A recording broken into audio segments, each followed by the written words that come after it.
Olá, bem-vindos ao Ciclo Nacional de Auditoria, e esse vídeo é para falar um pouquinho sobre as mudanças nas súmulas referentes a ICX. Eu sou a Vivi, eu sou a atual Chair de Operações do TNA Sapucaí.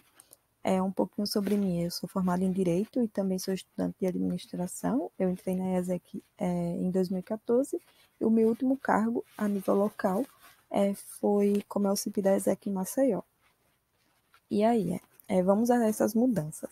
A primeira mudança foi que documentos que não têm a identificação do EP, eles são considerados como não entregue. Então, exemplo, você entrega uma passagem sem a identificação da pessoa, não tem o nome dela. Então, esse documento será considerado não entregue. A outra mudança foi o termo de acomodação que entrou nas súmulas, que seria o termo mais conhecido como termo de rosto. Eu não vou falar sobre isso, porque existe um vídeo somente sobre isso, então recomendo que vocês assistam esse vídeo e que vocês olhem as páginas 55 e 56 das novas súmulas, porque eles falam, essas páginas falam, na verdade, sobre esse termo. E aí o outro ponto foi que prints agrupados e transformados em PDFs não serão aceitos. Então, o que seriam esses prints? São as montagens de partes do documento formando um print, formando um arquivo, na verdade. Sobre o documento do estrangeiro. Então, se você assina um contrato, por exemplo, com uma pessoa que ela é da ONG, da empresa, enfim, que ela é estrangeira, nesse caso, o que é que você vai colocar como documento de identificação? Você vai colocar o RNE. E aí, o órgão emissor é esse aqui. Esse é o órgão emissor também que está no próprio documento. Então, só está esclarecendo esses pontos sobre o documento que deve ser entregue no caso de um estrangeiro. Sobre procuração.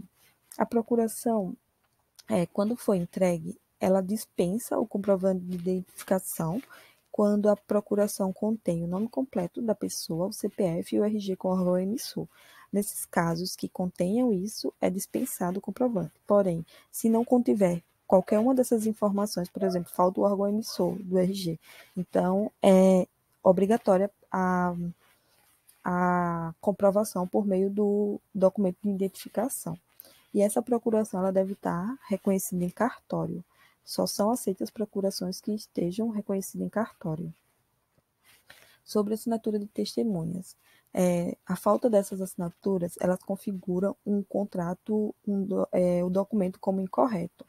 Então, se falta, por exemplo, a assinatura de uma das partes, o documento é considerado não entregue.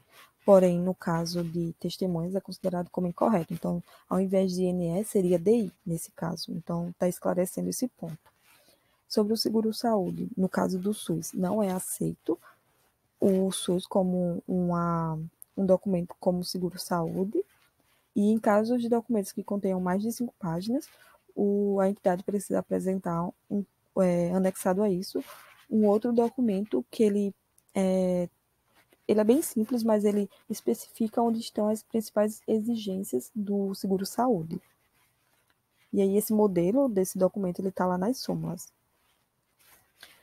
Foi também trazida a parte do termo de aditivo para ICX, então ele deve ser usado nesses casos aqui, em mudança das principais informações do contrato, como duração, período de realização, taxas, enfim, e também na alteração de quantidade de vagas e mudanças nos projetos ou subprodutos. Então, sempre que acontecer isso aqui, essas questões, e que precisar fazer alguma alteração na planilha, a entidade deve apresentar esse documento, colocar ele na pasta de quando aconteceu a Open, de quando foi auditado o documento e enviar uma solicitação para o coach. O coach vai auditar esse documento, se estiver correto, ele vai fazer a devida alteração na planilha. E aí um ponto de atenção é que não existe um modelo nacional de termo aditivo. Então, esse termo ele tem que ser feito junto ao advogado da entidade e o agente só, no caso, a UTNA, só audita para ver se ele está devidamente de acordo com os mínimos de um documento. E se ele está certinho para que seja feitas as devidas alterações. Sobre passagens. quando o intercambista vai ficar menos de 90 dias, então o que é que acontece? Quando ele não tem a passagem de volta, a passagem de saída do país, a entidade pode solicitar o adiamento da cobrança para o mês seguinte, mas ela deve solicitar até a data de auditoria mensal do mês. Então, normalmente essa data é dia 11, como todos sabem, e aí até essa data é a data limite de solicitação de adiamento. E isso deve ser feito por e-mail ao coach.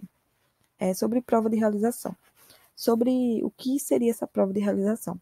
Então, quando o TNA audita um documento e aí acontece alguma divergência na data e a entidade percebe que declarou a data errada ou alguma coisa nesse sentido e quer mudar a data, essa data só pode ser mudada se for anexada uma prova de realização. E essa prova é um e-mail do EP confirmando que ele começou a realizar o intercâmbio naquela data. E aí, essas são as principais informações e mudanças, esclarecimentos das novas súmulas referentes à ICX. Se vocês tiverem dúvidas, vocês podem entrar em contato comigo pelo meu WhatsApp ou pelo meu e-mail. Também deixo aí aberto o canal para que vocês também procurem os coaches de ICX para tirar qualquer dúvida que vocês tenham. É isso, muito obrigada.